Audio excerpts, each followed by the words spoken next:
युगल चरणों में कोटि सह नमन। मंच पर मंचासीन पूज्यपाद आचार्य स्वामी श्री पूर्ण चेतन जी महाराज की श्री युगल चरणों में कोटि सह नमन।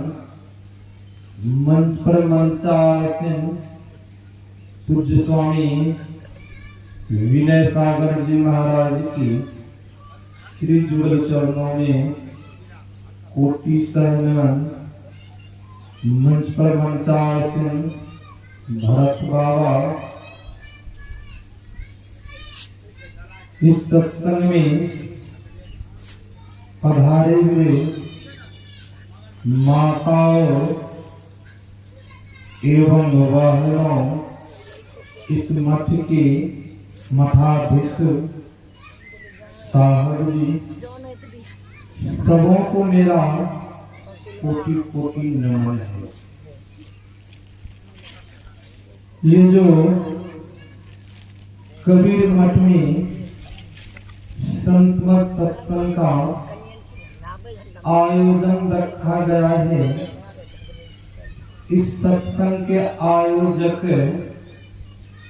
श्री बलराम बाबू सब परिवार, इनकी पत्नी मीरा दासी, इनकी सहयोगी भक्ति मधु जी, जितने भी इनके सहयोगी हैं, जितने भी साहब हैं, सबों को मैं कोटि कोटि नमन करता हूँ। अभी हम लोग योग सिखो उपनिषद से पाठ श्रवण किए।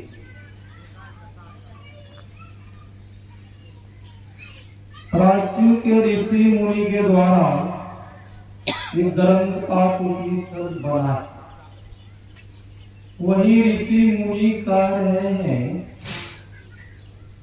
बिंदुनाथ महालिंगम शिव शक्ति निकेतनम देहं शिवालम प्रोक्तम सिद्धिदम सर्वदेही नाम। और दूसरे जगह यह भी कह दिए हैं, विष्णु लक्ष्मी निकेतनम देहं विष्णुवायम प्रोक्तम सिद्धिदम सर्वदेही नाम। एक जगह भगवान शिव कहते हैं पार्वती से, ये पार्वती, ये मानवों का शरीर जो है, ये शरीर शिवालय, शिवालय समझ रहे हैं, जिसमें भगवान शिव की मूर्ति रहती थी, उसमें हम आप पूजा के लिए जाते हैं, अगरबत्ती लड्डू बिल्कुल चढ़ाते हैं, बहुत खुश होकर जाते हैं। यहाँ भगवान शिव कह रहे हैं पार्वती से कि ये पार्वती, ये मानवों का शरीर शिवालय है, मंदिर है, आप सही और मैं इस शरीर में विराजमान भगवान शिव का। और कह रहे हैं भगवान विष्णु भी विराजमान है, उनके साथ में लक्ष्मी जी भी विराजमान। मानवों को पता ही नहीं है, भगवान शिव का मानवों को पता ही नहीं है शरीर मंदिर है कि देवघर है, क्या है, इनके बारे में उनको पता ही नहीं। जब मानवों को पता होता तब मानवों मीट, मच्छी, अंडा, शराब इत्यादि नहीं डालते शरीर। शरीर जब उनको पता होता है शिवालय मंदिर है, सब इस शरीर में रह रहे हैं, तो पूरा ये सब चीज नहीं डालते। वह अज्ञानी मानवों को पता ही नहीं शरीर शिवालय मंदिर जो नहीं डालना चाहिए वह। तो संत महापुरुष भगवान शिव कह रहे हैं पार्वती से, पार्वती कह रहे हैं प्रभु उन मानवों को ज्ञान कहाँ होगा। हम आप प्रश्न कर सकते हैं, अज्ञानी जो है मेरे बच्चे अज्ञानी, जिनको ज्ञान भी होना चाहिए, वह ज्ञान कहाँ होगा प्रभु। तो भगवान शिव कहते हैं हे पार्वती, सबसे बड़ा समागम होता है उनको सत्संग कहा जाता है। इसीलिए गोस्वामी जी महाराज ने कहा है बिनु सत्संगी विवेक न होई, राम कृपा बिनु सुलभ। हे पार्वती, उनको सत्संग में जाना हो, उनको सत्संग करना होगा और जीवन में गुरु धारण करना, तब उनको पहले सत्संग में जाना होगा। हे पार्वती, सत्संग सुनना होगा, सुनते सुनते जब उनको धीरे धीरे ज्ञान होगा तब उनको गुरु बनाना होगा, तब उनको ज्ञान होगा, सत असत का ज्ञान होगा। कि पाठ भी हुआ है कि गुरु की क्या विशेषता है, गुरु इस संसार में क्या है। हम लोग वही गुरु के संबंध में सुन रहे। सहजोवाई की गुरु है चरणदास जी। सहजोवाई बहुत भक्ति की बहुत बड़ी भक्ति हुई। सहजोवाई की शादी लग गई। शादी की तैयारियों में बहुत सहेलियां सब आई। सहजोवाई को सभी सहेलियां सब सजा रही थी। सहजोवाई मन खुश हो रही है। उसी समय चरणदास जी महाराज भी आ गए। चरणदास जी महाराज मन ही मन सोच रहे हैं, इनके सहेलियां सब सजा रही है, इसकी आज शादी होगी, इनका भविष्य तो बहुत उत्तम है, ये बहुत बड़ी भक्ति बनेगी। ये कहाँ जा रही है, किधर जा रही है, नरक की तरफ जा रही है। संत महापुरुष जो होते हैं, जिस तरह हम आप सालाए माचिस जलाते हैं, जो माचिस सिमसिमा रहता है वह जल्दी नहीं जलता है। होता क्या है, कील टूट जाता है न, जलाते हैं कील, घरते घरते कील टूट जाता है, जलता नहीं। जो ताजा रहता है एक बार ही मारते हैं, भूख करके जल उठता है। उसी तरह चरणदास जी भाई मन ही मन सोच रहे हैं, इनको क्या कहा जाए कि इनको ज्ञान होगा, इधर से मुख मुड़ जाएगा। मन ही मन सोच चरणदास जी महाराज पंक्ति एक कहते, रहना नहीं चलना विश्वावेश, सहजो तनिक सुहाग पे कहाँ गुथावेश। जब ही ये पंक्ति सहजवाई सुनती है, सहजवाई क्या है, सहजवाई कहती है मैं अब शादी नहीं करूंगी।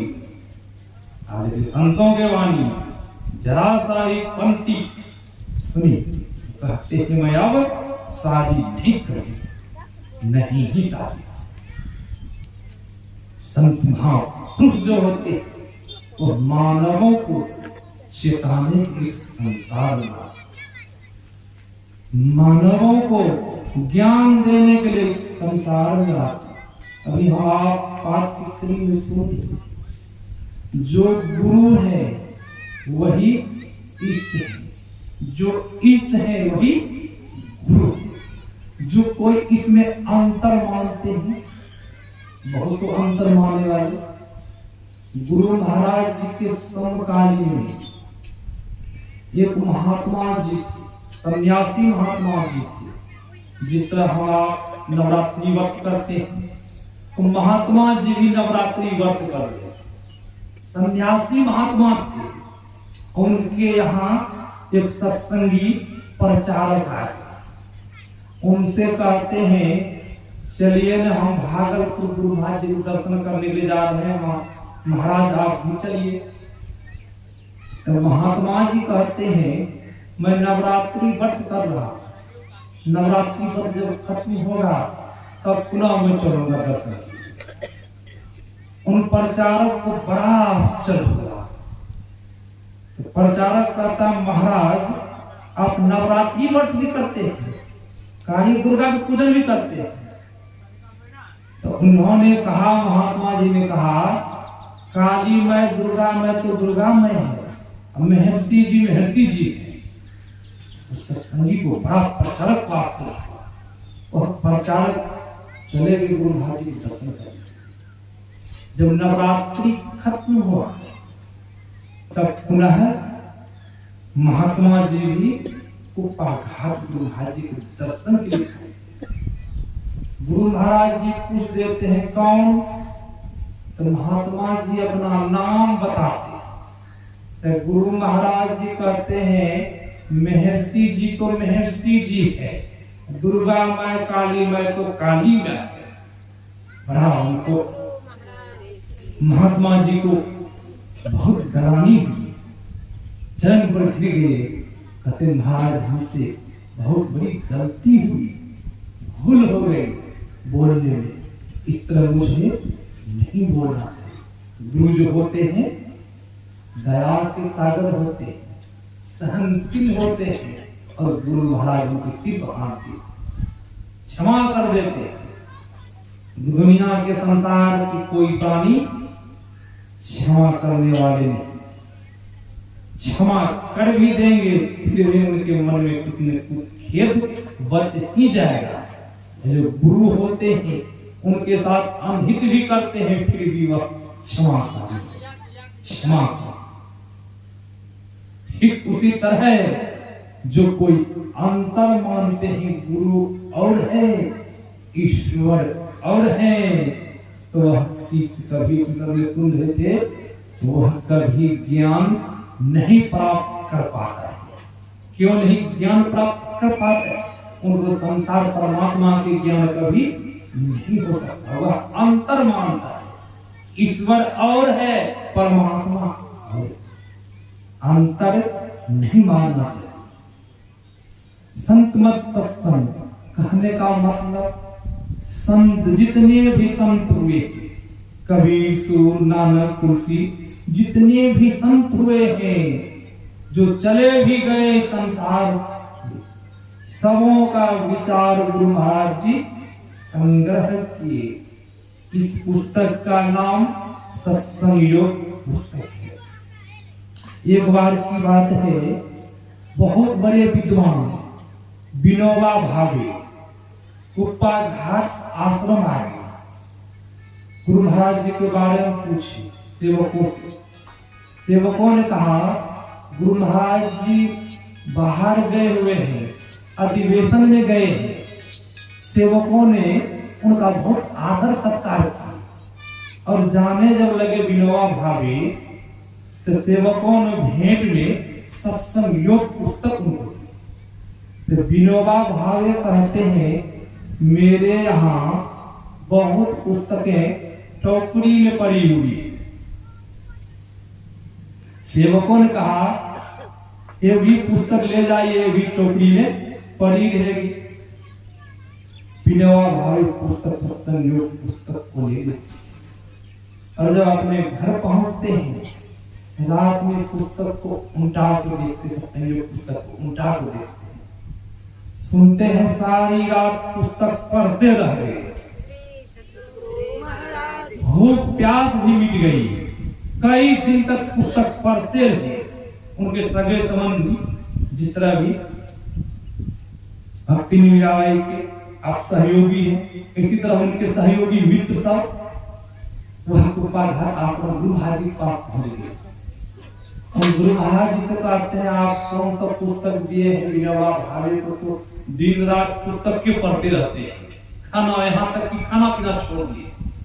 आप देख लीजिए उसी सत्संग योग पुस्तक में गुरु महाराज जी सबों का विचार, मत का अर्थ होता है जो संत हुए हैं उनका विचार क्या है, राय क्या है, वही संत मत है। उनका कहना क्या है, किधर की तरफ चलना। तो संतों का क्या कहना, सबों का विचार, सबों का पाठ है, सबों का एक ही लक्ष्य, एक ही निशाना है। जिस तरह है, चाहे भारत के वासी हो, अमेरिका के वासी हो, या पंजाब प्रांत के वासी हो, या बिहार प्रांत के वासी हो, सबों का खाने का मुंह एक ही, सबों का देखने का मुंह ना आंख एक ही, गंध लेने के लिए एक ही नाक, शब्द सुनने के लिए सबों का एक ही कान। चाहे भारत प्रांत को हो, या इस्लाम धर्म के हो, या क्रिश्चियन के हो, या बौद्ध को हो, या ईसाई को हो, कोई भी धर्म मजहब के हो, सबों का एक ही रास्ता। उसी तरह परमात्मा ईश्वर तक जाने के लिए रास्ता एक ही है, वह रास्ता दो नहीं। कोई भी मजहब का आदमी, इस तरह खाने का रास्ता एक है, उसी तरह परमात्मा पाने का रास्ता एक है, दो रास्ता नहीं है। तो हम आप जब दो मानते हैं, दो मानते हैं कि नहीं मानते हैं? दो मानते हैं तो हम आप मंदिर मस्जिद जाते हैं, कहीं जाते हैं पूजा करने के लिए, पत्थर पर जल चढ़ाते हैं। दो माने तब तो जल चढ़ाए हम, एक तो नहीं मानते हैं। जब एक मानेंगे तो अपने अंदर में खोजेंगे। हम लोगों को ये विश्वास कदापि नहीं है। दो मानते हैं, इसीलिए हम मंदिर में जाते हैं बिलपत्र चढ़ाने के लिए। दो मान रहे हैं। संतों ने कहा सबों का मालिक एक है, वो मालिक सबों के अंदर में है, फिर बाहर क्यों जाते हैं खोजने के लिए? जरा विचार करें। चलो हम आप सत्संग तो सुनते हैं और सत्संग से ज्ञान नहीं हो रहा है, सुन तो लेते हैं, उसको हम आप भूल जाते हैं। इसीलिए हम पत्थर पर जल चढ़ाने के लिए जाते हैं। उपनिषद ग्रंथों को हम जब पढ़ेंगे, ईश्वर का दो रूप है। कहेंगे महाराज दो रूप क्या है? एक रूप है मूर्त रूप, दूसरा है अमूर्त रूप। मूर्त रूप क्या है? सगुण है, सहारा है। निर्गुण मूर्त रूप जो है वो क्या है? वह सत्य ब्रह्म है।